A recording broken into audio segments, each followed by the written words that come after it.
Привет, друзья! Я уже около года живу в этой квартире, и когда только заселялся, я выпустил видео о дизайне, о ремонте этой квартиры, и мне писали множество комментариев о том, что я сделал что-то неправильно, что-то плохо, что-то ужасно. И я, конечно же, всегда за конструктивную критику, но я не понимаю людей, которые натягивают свою жизнь, свое ощущение уюта, свои какие-то постоянные, не знаю, традиции на другого человека. То есть надо принять, что это не ваша жизнь, не ваша квартира, дизайн делался не для вас. Но, конечно же, я понимаю, что мы все люди, мы все делаем ошибки, то есть не бывает дизайна, ремонта без ошибок. Те, кто говорит, что бывает, они вам просто врут. То есть всегда есть какие-то ошибки, недоработки. И именно сегодня я хочу рассказать об этих ошибках, о том, как они всплыли в течение года и как я их исправил. То есть я исправил, вот там, по-моему, 2 галочки только осталось из очень большого количества. И сегодня я подробно об этом всем расскажу. Еще я хочу рассказать, как я интегрировал решение умного дома, управление Алисой в этот интерьер. Я думаю, что многим это будет очень интересно. Если кто-то еще не видел обзор дизайна, обзор года стройки на этой квартире, то я обязательно оставлю ссылочки на это видео под роликом. Давайте начинать.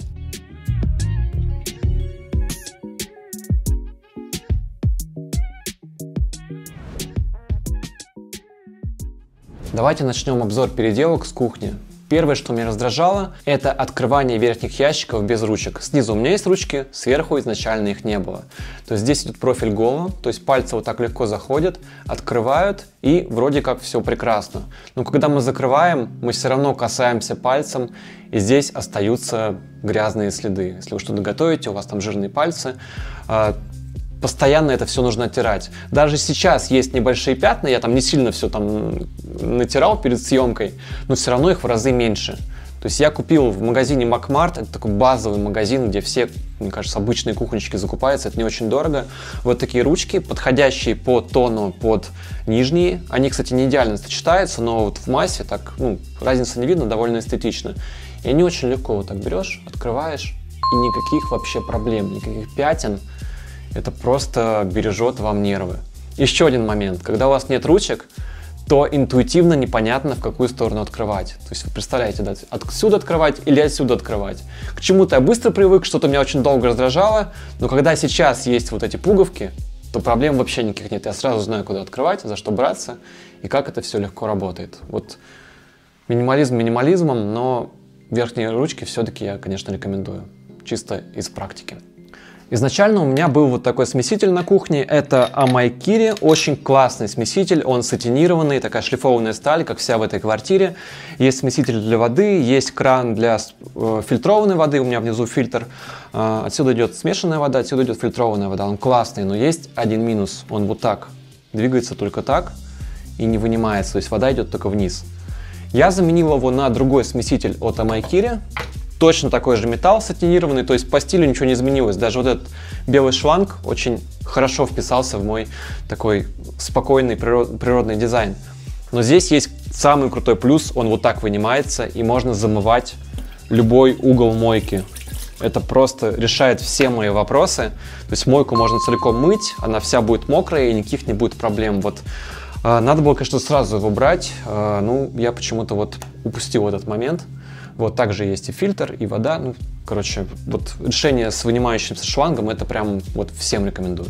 У меня довольно компактная кухня. Есть расстояние вот здесь с открывающейся частью. Есть мойка. Есть поверхность для готовки и варка. По-хорошему, надо было, конечно, варку делать немного дальше, но мне хотелось соблюсти красоту, чтобы все секции были идеальные, вот эти по 60 сантиметров. И вот это расстояние в готовке, конечно, маловато. Как я с этим боролся? Я, во-первых, купил вот такую накладку. Это разделочная доска, но при этом она родная и встает вот так в мойку. То есть она удлиняет рабочую поверхность. Это очень удобно. Она еще из очень классного материала такого, теплого, минималистичного. Но вторым предметом я пользуюсь гораздо чаще. Это вот такая ролета из нержавеющей стали.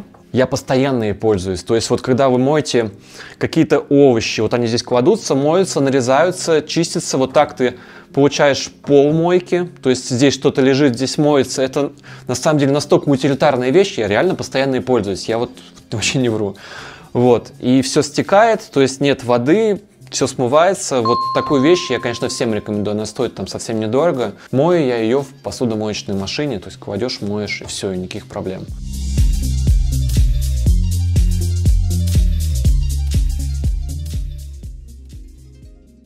Идем дальше по функционалу кухни. Открываем сушилку. Значит, раньше как все делали? Здесь была такая дырка. Посуду мыли в мойке, кидали наверх, вода стекала, протекала насквозь. Сейчас это просто не нужно. Сейчас вся посуда, ну я, по крайней мере, всю посуду мою в посудомоечной машине. Она там сушится, и уже сухой я кладу ее сюда. То есть это, по сути, не сушка, это, по сути, просто хранение посуды. И вот в таком формате я переделал довольно классическое решение. Я вот эту сушку, изначально находящуюся здесь, поднял выше. Меня это, на самом деле, заказчики научили, московские одни. Огромное спасибо вам, Сергей. Вот, то есть я поднял на буквально 15 сантиметров. И у меня появилась очень удобная ниша для чашек. Чашки, стаканы, то, чем ты постоянно пользуешься, лежит здесь, и это очень удобно. До этого я лазил наверх за ними. И появилась третья полка. Сюда я реже всего залезаю. Там лежат вещи, которые я очень редко использую. Это, кстати, мой, наверное, один из базовых принципов, если вы смотрели видео про порядок. Надо держать перед собой то, что ты постоянно используешь, и наверху держать то, что ты используешь редко. И так это создаст вам отсутствие бардака. У вас не будет бардака из-за этого. Это очень банально звучит, но это реально так. Вот просто попробуйте. Вот не надо ничего выдумывать, просто перед глазами держите то, что используете постоянно, а то, что не используете, убирайте подальше. Вот. Давайте я сразу вам покажу размеры, чтобы вы ими могли пользоваться дома. То есть первый размер — это порядка 18-20 сантиметров. Дальше у нас идет, ну, тоже где-то 25-28 сантиметров. И в конце остается порядка 14-15. То есть, в принципе, это те размеры, которые вам позволят очень удобно пользоваться вашей посудой. Меня раздражает внешний вид прихваток. Я об этом говорил в первом видео, и мне написали множество комментариев, куда же их убрать. Кто-то писал, что это нормальные прихватки. Ну, я реально ими постоянно пользуюсь, и здесь одна вот всегда дежурная, и я, к сожалению, не могу от нее избавиться, потому что я постоянно ей пользуюсь. Если она где-то будет убрана, то мне придется постоянно куда-то лазить, это будет раздражать. Вот она здесь висит. Но есть еще 3 прихватки, которыми я пользуюсь для духового шкафа, для посуды, и они висят. Очень многие дали такой совет, я им воспользовался. Они висят вот здесь. Вот здесь у нас 3 крючка. Они причем не прикручены, они просто на липкой ленте. Там я на Озоне купил там за 3 копейки. Они здесь висят, их легко можно схватить, легко можно убрать и закрыть. И еще в этой нише у меня весь мой бардак. Какой-то бар, какие-то лекарства, салфетки. Вот все то, что ребит, что делает вам беспорядок на кухне. Да? То есть вот открыли, сразу же стало беспорядочно. Одним движением мы вот так закрыли. И все, у нас опять чистая кухня. Единственное, о чем я говорю, я не люблю все-таки пуши, вот эти tap to open кнопочки. И здесь все равно постоянно появляется какая-то грязь. Вот это меня раздражает, приходится все время убирать. Но здесь, наверное, это было одно решение. Ручка здесь бы меня, честно говоря, раздражала. Вот эти 2 дверцы, это единственные дверцы на пушах у меня. Все остальное на ручках.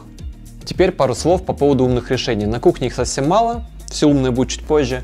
Конечно же, здесь есть колонка, это Алиса, здесь есть часы, я каждое утро спрашиваю у нее прогноз погоды, это, конечно, очень удобно. Плюс с помощью нее я управляю умными решениями в этой части квартиры. Здесь появилась вот такая штука, это очиститель воздуха. Изначально он стоял у меня в спальне, но там появился увлажнитель. Я подумал, что 2 устройства в одной комнате это немножко странно. И он переехал сюда и очищает воздух на кухне. Я считаю, конечно, что на кухне это все-таки правильно, потому что здесь идет и готовка, и какая-то еда кошачья.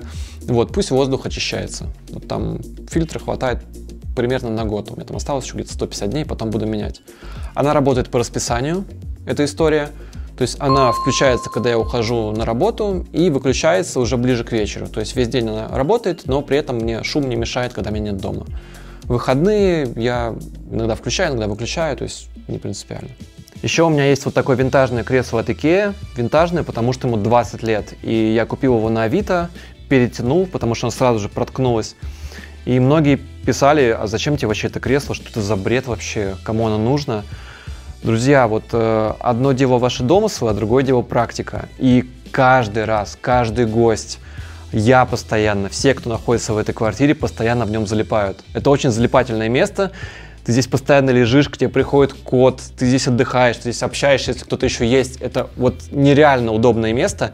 И, конечно, изначально здесь должно было быть какой-то лежак, дейбед, но я ограничился креслом. И вот это место притяжения, просто поверьте, вот оно так работает. И здесь еще я поставил винтажный торшер от Penta, ему тоже там 20 лет, но меня очень сильно раздражало его выключение. То есть он выключается ногой, там кнопочка такая, нажимаешь, каждый раз подходить, уходить, выключать, забыл, подошел. И я это решил очень просто. Я зажал включение и купил умную кнопку. Xiaomi-ская умная кнопка, она стоит, там, не помню, сколько она стоит, там, 1000, полторы, может, 2. Она прописана по времени, и каждый раз, когда я прихожу с работы, за полчаса до моего прихода уже включена лампа. Она меня встречает, и ночью она выключается либо по моей команде, либо сама. То есть дом меня как бы встречает вот таким приветственным светом. И это очень классное ощущение. Если кого-то сейчас в этот момент нет дома, ты приходишь, это просто восторг.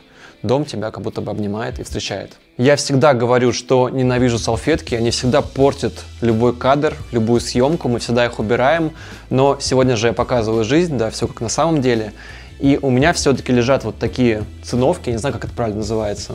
Такие вот плетеные салфеточки. Это, наверное, самое эстетичное, что я смог найти из недорогого, что подошло под мой стол.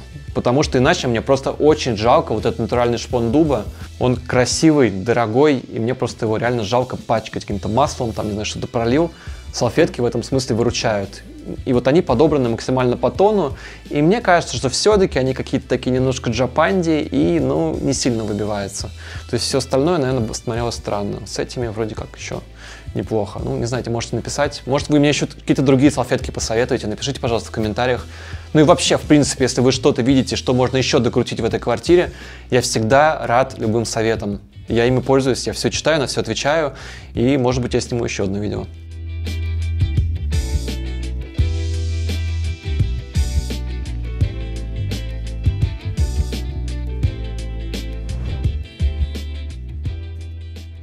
Когда я стал жить в этой квартире, мне в первую очередь не хватало в прихожей полки, какой-то вот консоли при входе. Когда ты заходишь, снимаешь сумку, тебе нужно куда-то ее положить. То есть кладем сюда, все, она лежит, никогда ее не забудешь, здесь документы, ключи, здесь какие-то дополнительные ключи от дома, то есть все хранится здесь, иногда еще у людей, я знаю, мелочь там валяется.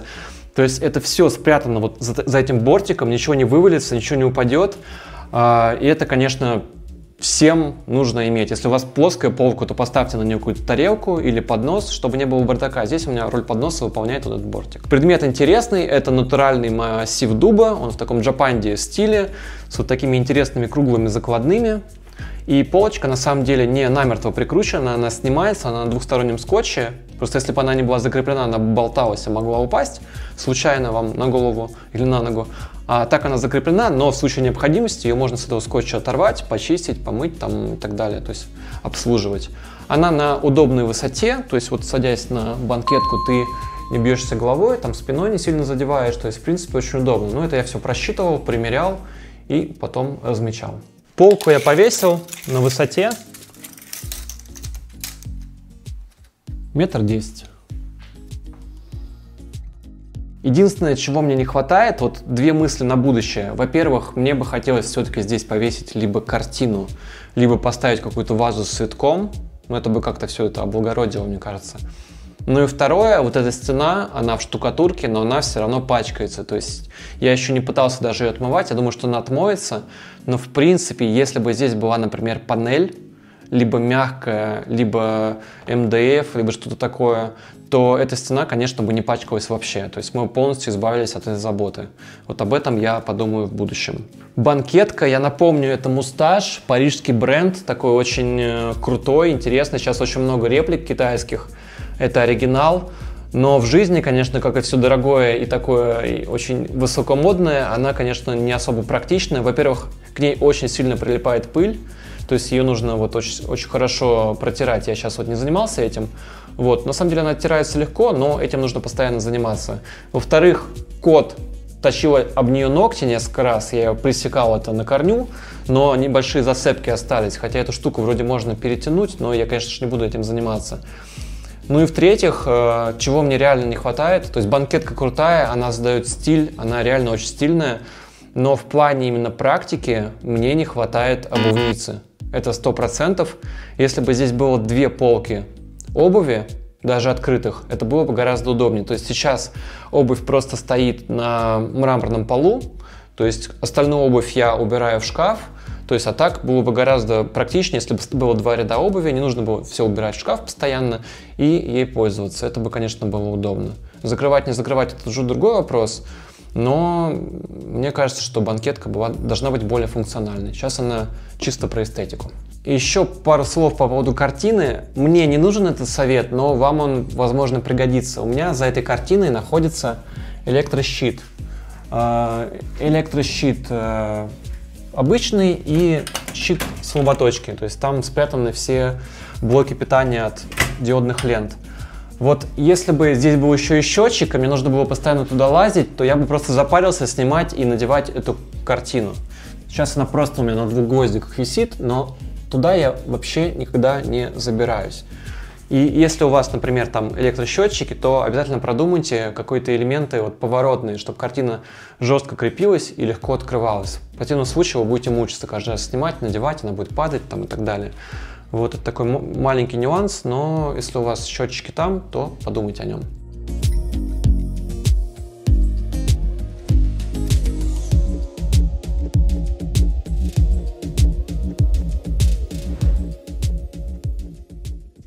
В гардеробной я поменял вот эти ящики на открытых полках. Во-первых, открытые полки это супер неудобно, ну это все знают, они нужны, но с них будет все валиться, то есть вы максимум можете положить 1-2 вещи, то есть дальше у вас уже будет все открыто.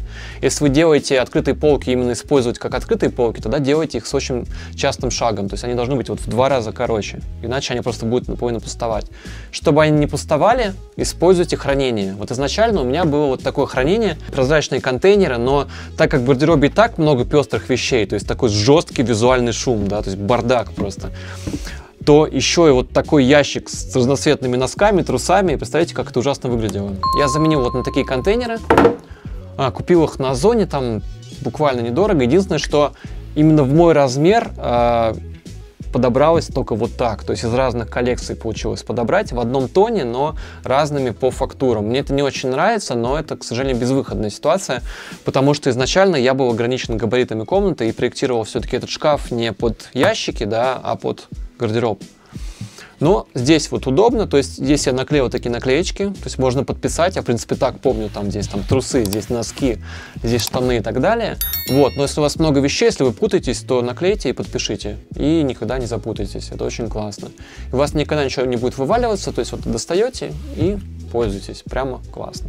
Меня спрашивали по поводу этих полочек, насколько они нужны. И могу сказать, как я ими пользуюсь. Я когда приношу сюда постиранное белье, я сюда выкладываю и развешиваю. И это, конечно, супер удобно, потому что как-то доставать из корзины еще что-то, вот эти полки прямо вот очень классно используются. Ну и плюс здесь можно еще добавить каких-то вещей. Еще один момент, мне очень многие писали: Александр, пожалуйста, покажите гардероб со стороны спальни. И у меня сейчас эта часть гардероба пустая, я специально для съемок перевесил все вещи сюда и могу вам показать, как гардероб выглядит из спальни.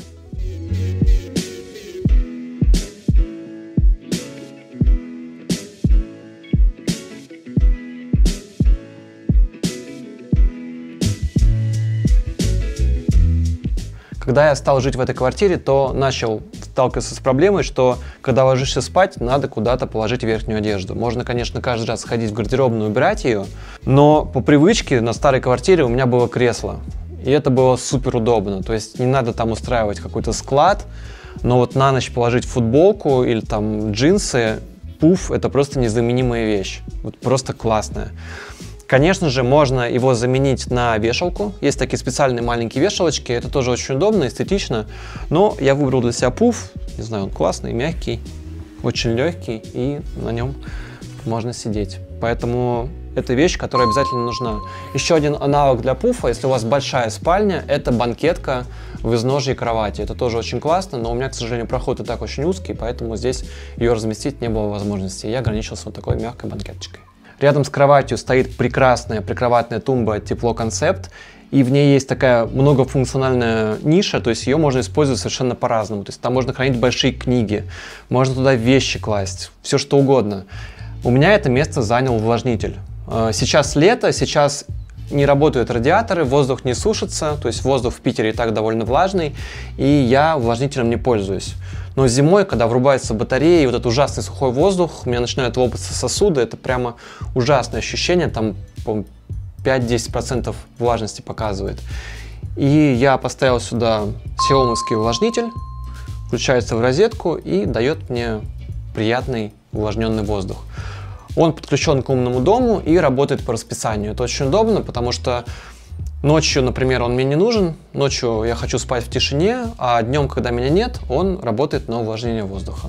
Это классное решение, и я могу включать, удалять, увеличивать его мощность с телефона, и, конечно же, это прям классно работает. В спальне не так много светильников, и на самом деле мне не нужно много светильников. Здесь есть шина, вот здесь вдоль коридора, она такая яркая, для яркого света, для уборки, и есть прикроватные светильники.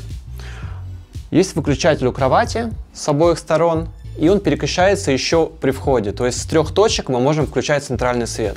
И это было, наверное, ошибкой, что я включаю с этого выключателя именно шину, потому что она дает яркий свет, и он на самом деле мне не очень удобен именно в плане, когда я собираюсь лечь спать, я не хочу его включать. В процессе я перевел эти прожектора на умный дом, и сейчас можно все прожектора на самом деле сразу же уже делать с умным домом и управлять ими, ну хотя бы с Алисы, я чуть позже покажу это. Вот. Но мне хотелось какой-то именно ночной свет, и чтобы им можно было управлять с кровати. И я нашел для этого решение в ночниках в стене. То есть у меня есть ночник здесь в стене при входе и 2 ночника в коридоре у ванной.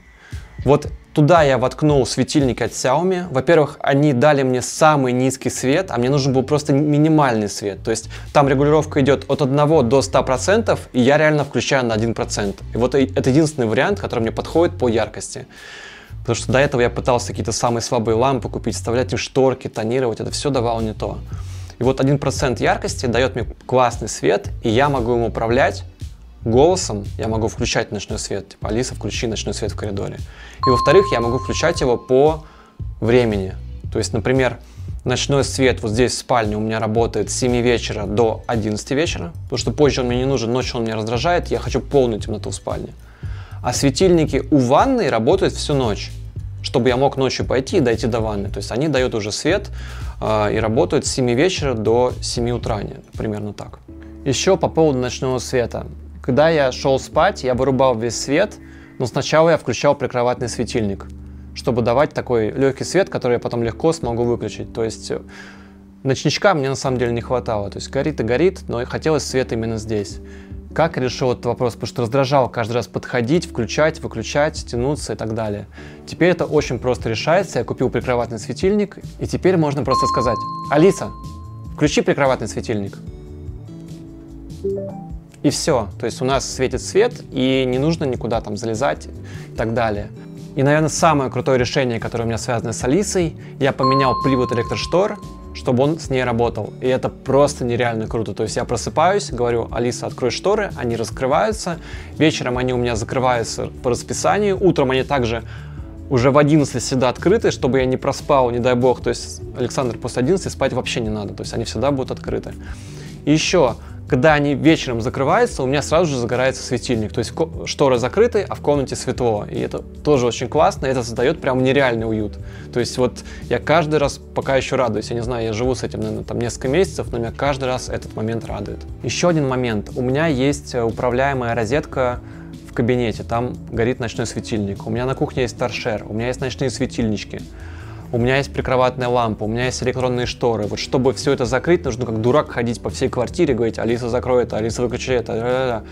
Это меня каждый раз утомляло. И я прописал сценарий, когда ты говоришь просто: Алиса, спокойной ночи, и у тебя выключается весь свет, который тебе нужно, и закрываются шторы. И это просто классно. Реально, каждый раз думаешь: я наконец-то попал в будущее, где я управляю своим домом. Вот. Это решение, я считаю, что оно очень просто делается, и я всем его рекомендую. Это просто, вы будете просто кайфовать от этого.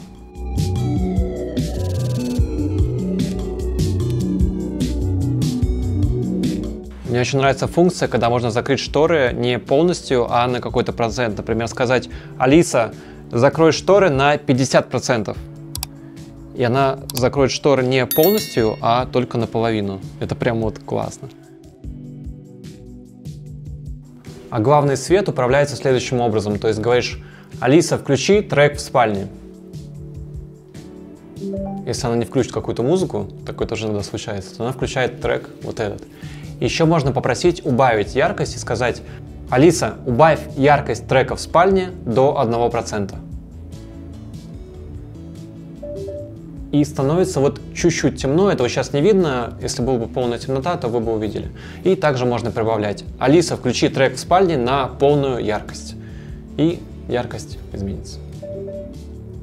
И еще один момент, который меня прям бомбил, когда мне писали, что у меня неправильно висит телевизор, что он висит под углом. Мне так удобнее смотреть. Если вас так раздражает, то просто делается одним движением. Это Samsung Frame, это делается очень просто, делается вот так. Все, он прилип, и он теперь заподлицо со стеной с теневым зазором. Все идеально.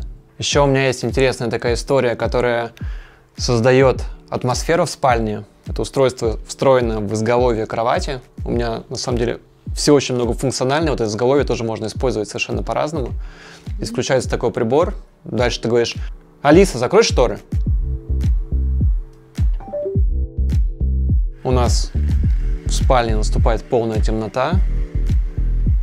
И это смотрится просто волшебно. То есть смотреть фильмы, лежать вечером, ну это просто вот реально для расслабления. На самом деле это изначально штука для детей, да, чтобы ребенка успокаивать. И здесь еще вот такая история.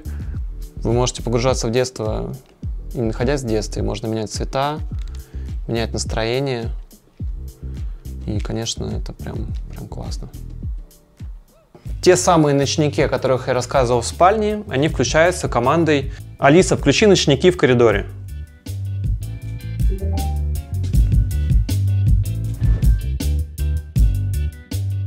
Что поменялось в кабинете?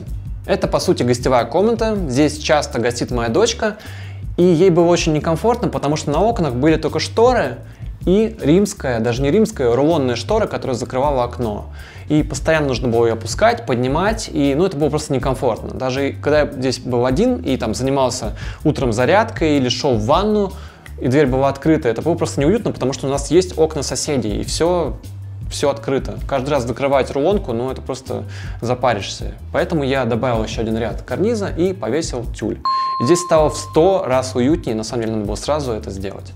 Еще у окна есть светильник. Он был всегда, но я его включил на управляемую розетку, и он включается по вечерам. Зимой у меня над окном есть тоже розеточка, и там висит гирлянда, и она также работает на умной розетке по расписанию. Я всем, конечно, рекомендую гирлянды включать именно на расписание, чтобы они работали у вас только в вечернее время. Зачем вам гирлянда днем?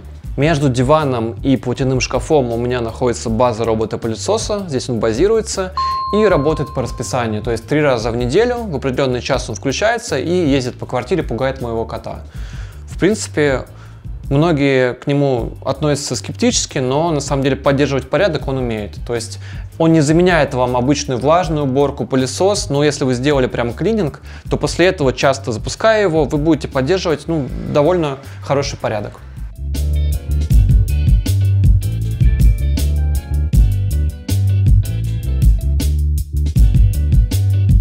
В шкафу у меня находится гладилка. И это решение, которое мы переделывали именно по высоте. Изначально она была встроена вот в эту полку, я об этом рассказывал в обзоре. Мы ее подняли. Теперь ей удобно пользоваться. Я, правда, редко глажу, но высота здесь прям комфортная. Я могу сразу показать. То есть она сейчас на высоте 93 сантиметра, 94. То есть это, в принципе, оптимально удобно. А до этого она была реально вот на высоте, вот сколько там, порядка 62, и вот нужно было наклоняться. Это было прям крайне неудобно. Мы этот момент упустили, поэтому если вы делаете встроенную гладилку, 90 будет оптимально. Прям очень удобно.